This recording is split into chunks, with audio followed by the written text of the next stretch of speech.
Hello, I'm Emily Rhodes, and today I'm going to be talking to you about this book, The Talented Mr Ripley. It's a very exciting and very gripping book that I felt totally lived up to the hype. I mean, perhaps even surpassed it. It was better than I thought it was going to be. This is the September pick for Emily's Walking Book Club. For those of you who don't already know us, we are a lovely community we're now at about 4,000 members across the world, and every month we meet and walk and talk about a book. And there are 3 chances to have that meet-up. There's either the Sunday morning Hampstead Heath walk, which, around 50 people come to or so. There's the Regent's Park walk on a Friday lunchtime, which is more like sort of 30 people, sort of 20 to 30. And then we also have a Monday evening Zoom, which isn't walking, it's sitting. And it's just a lovely chance if you can't make one of the walks. And that's often where a lot of people who don't live in London join us, and that's quite a nice intimate group of maybe 10 to 15 people or so. Anyway, enough about us. Please do join us. We have a newsletter that I write every week, which gives you loads more info about the book and ideas to get you thinking, details of all our walks and things. And that's just at emily'swalkingbookclub.substack.com, and it's free. Okay, the book. I am assuming that all of you know something about this book. It's so famous. It's, I think partly because of the 2 really successful screen adaptations, but I think also because the character Tom Ripley is kind of an extraordinary creation. Highsmith has pulled off, which, is not an impossible feat, but not that many authors really succeed in this. Another one I can think of is Daphne du Maurier in Rebecca. But I think Highsmith has really pulled off the feat of getting us to, if not sympathise with, then certainly empathise with a murderer. And it's a really unsettling position to be in as a reader. The great thing about reading novels is that you empathise with the character. You're kind of in their skin, you're in their head. And, brilliantly, scientists show that this encourages empathy in, within us as people, making us better people. Hooray. But, that is problematic when that person is also a kind of psychopath and a murderer. And I think it makes you see that side of yourself, which is very uncanny and unsettling. So I was just going to read a couple of bits out to look at how we relate to Tom, and then perhaps how we don't relate to Tom, hopefully. So the first bit, I've just written down 1, beach. Has somewhere, I've got the page number here. Okay. This bit I really love. It really made me laugh when I read it. So Tom Ripley, as you know, we meet him when he's slightly kind of down on his luck in New York. He's tracked down by Dickie Greenleaf's father, who sent him off on a mission to Europe to bring Ripley home to his sort of ill mother.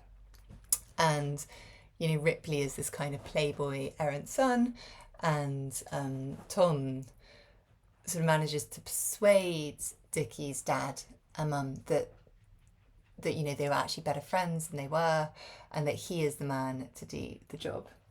Sorry, just got distracted by Alfie padding around there.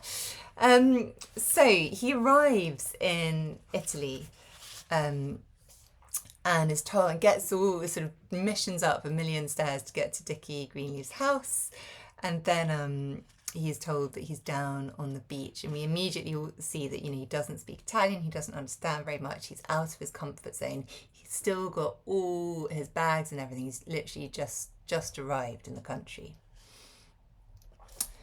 Should he go down to the beach as he was, or be more casual about it and get into a bathing suit? Or should he wait until the tea or cocktail hour? Or should he try to telephone him first? He hadn't brought a bathing suit with him, and he'd certainly have to have one here. Tom went into one of the little shops near the post office that had shirts and bathing shorts in its tiny front window. And after trying on several pairs of shorts that did not fit him, or at least not adequately enough to serve as a bathing suit, he bought a black and yellow thing hardly bigger than a G-string. He made a neat bundle of his clothes inside his raincoat and started out of the door barefoot. He leapt back inside. The cobblestones were hot as coals. "Shoes? Sandals?" he asked the man in the shop. The man didn't sell shoes. Tom put on his own shoes again and walked across the road to the post office, intending to leave his clothes with his suitcases, but the post office door was locked. He had heard of this in Europe, places closing from noon to 4 sometimes. He turned and walked down a cobbled lane which he supposed led toward the beach. He went down a dozen steep stone steps, down another cobbled slope past shops and houses, down more steps, and finally he came to a level length of broad sidewalk, slightly raised from the beach, where there were a couple of cafes and a restaurant with outdoor tables. Some bronzed, adolescent Italian boys, sitting on wooden benches at the edge of the pavement, inspected him thoroughly as he walked by. He felt mortified at the big brown shoes on his feet and at his ghost-white skin. He had not been to a beach all summer. He hated beaches. There was a wooden walk that led half across the beach, which Tom knew must be as hot as hell to walk on, because everybody was lying on a towel or something else. But he took his shoes off anyway and stood for a moment on the hot wood, calmly surveying the groups of people near him. None of the people looked like Richard, and the shimmering heat waves kept him from making out the people very far away. Tom put one foot out on the sand and drew it back. Then he took a deep breath, raced down the rest of the walk, sprinted across the sand, and sank his feet into the blissfully cool inches of water at the sea's edge. He began to walk. Okay, so then he comes across Dickie, though he was burnt a dark brown and has crinkly blonde hair, and they have this sort of awkward conversation. And there's this moment then when Dickie was looking him over, not entirely with approval, Tom felt. Dickie's arms were folded, his lean brown feet planted in the hot sand that didn't seem to bother him at all. Tom had crushed his feet into his shoes again. So I wanted to read that bit out because I can definitely empathise with that feeling. It's a very familiar one to me of, you arrive somewhere, you don't quite know the deal, you don't have the right stuff, you have to buy something at the shop in order to kind of, I don't know, whether it's goggles or, a swimming costumes, you haven't got it with you and they don't have quite the right thing, but you think, oh, it will do. That horrid feeling of having the wrong shoes and then being so incredibly white compared to all the sort of bronzed adolescents around you. You stick out and you look so inelegant. And that feeling of the hot sand, it's a feeling I'm sure many of us might remember from this summer. Getting to a beach, the sand being literally burning and not knowing how you're going to get across the sand to that blissfully cool water, and the relief of then sinking your toes into the sea. So I totally know how Tom feels, and you're kind of well done, Tom, for getting to the sea and managing, and you found a swimming costume, you've got into the sea, you're walking across the beach, you find Dickie Greenleaf, and then you've gone through this horrible ordeal, and worse of all, to add insult to injury, there is Dickie Greenleaf, so bronzed with his crinkly blonde hair, standing in the sand, completely inured to the heat of it. it's funny, isn't it? Because of course Dickie Greenleaf is another American like Tom. And when he arrived, he probably looked just as pale, and yet he has the kind of ease and charm to be completely comfortable there, to sort of merge, to have become as bronzed as those adolescents, to no longer mind the hot sand. And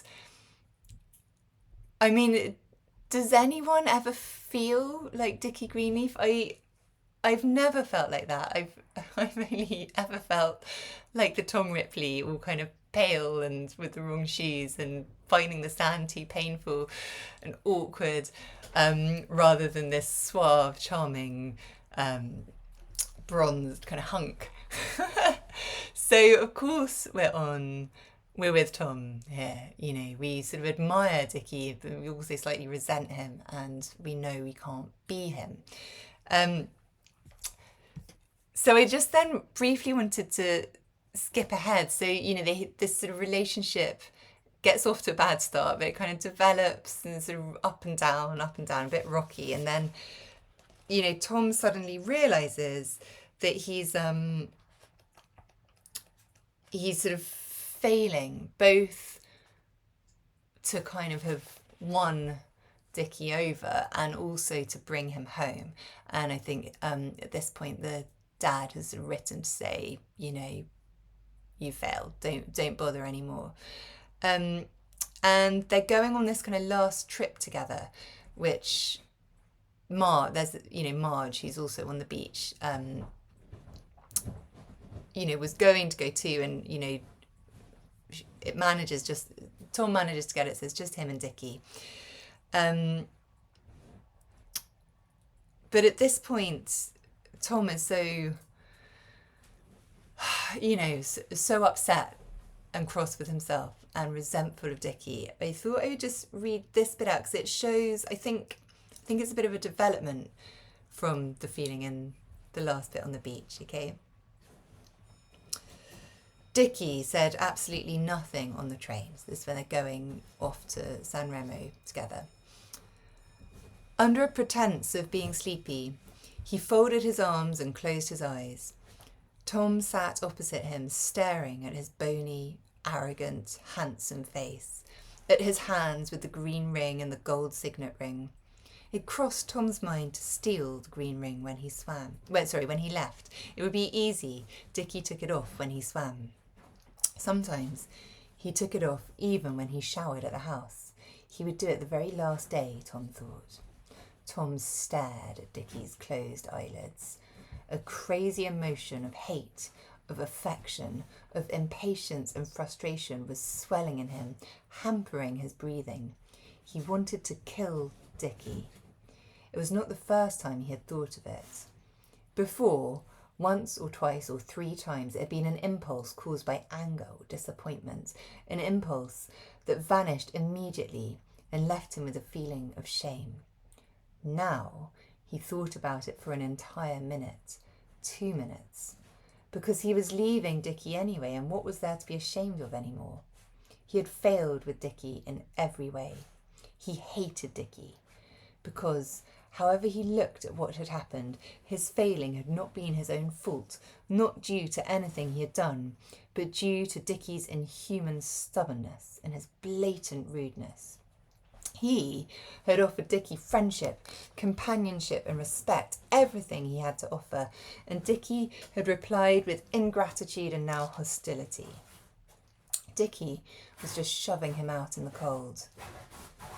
If he killed him on this trip, Tom thought, he could simply say that some accident had happened. He had just thought of something brilliant.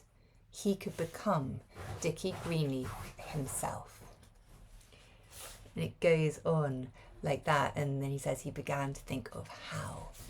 And I think, sorry, Alfie's just down there scrabbling away, making a racket. I think it's really interesting here because, right, we've all had that feeling when you've had an argument with someone and they've just sort of shut themselves off, you know, pretended to go to sleep or whatever it is, and you feel like absolute rage you look at them and you kind of think like, I could kill you, like I could really kill you. But of course, you don't mean it. Of course, you wouldn't actually kill them. And that, you know, you would never then think about like how you were going to do it. And this thing of sort of becoming them, you know, in a very literal sense. There's a brilliant thing where he says he could be in his shoes, and earlier on we've seen him, you know, try on all his clothes, including his shoes. Again, we come back to shoes here. There's a bit of a theme running on. You know, it's like the perfect metaphor, isn't it? You know, the literal thing of putting on his shoes becoming the metaphor of, you know, being in his shoes. So I think Highsmith is doing this, she's sort of treading this interesting line, isn't she, of getting us in Tom's head, understanding Tom, feeling his feelings, sharing his thoughts, and then she goes over a line, she crosses it. And you're like, oh no, hang on, this is a bit crazy. I would never feel like this. And there's this sort of distance, this sort of separation, and this feeling that the plot and the character in the story is sort of slightly running away from you. You're slightly losing your touch with it, losing that connection. And of course, I don't think this is a spoiler. I'm sure you all know what actually happens between Tom and Dickie. But I think at that moment, you absolutely are not with Tom. And it's almost a feeling of, almost a bit like dissociation. You know, you were with Tom, you were part of him, and then suddenly, oh, there's this sort of dissonance of, you know, oh no, I'm not with him. That's uncomfortable. But then you're back with him again when he's sort of running away from the police and on the run. You're back trying to, you know, hoping he gets away with it, which is extraordinary. I think it's a very fascinating book. Psychologically, I think also this strange dynamic of rich Americans in Europe and all that sort of wealth and the privilege that comes with that versus the kind of ignorance as well, and the arrogance. I think that's a very interesting thing to explore. But yes, really, this idea of Tom Ripley as someone who we're so with and then suddenly so not and then suddenly with again is absolutely fascinating. And I thought I would just come back to this note that Highsmith made in her diary, I think, or in her notebook, saying that she thought a psychopath was really just an average man living more clearly than the world permits him. And I think that bit on the train in some way kind of shows that, you know, he is logically following through the details, the clear details of this impulse that we might all have for a moment, this sort of like, oh my God, I could murder you. Instead of that being a metaphor, he is making it clear. He's like defining it. He's like, oh, well, how would I actually murder him? What would I do with the body? What can I do next? Where would that leave me? And what would I do after that?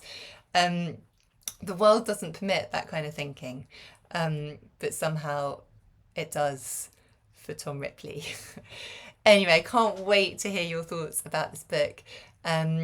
Looking forward to seeing you at one of our meetups, or of course, do just leave me a comment here. I'd love to hear from you. Okay, enjoy.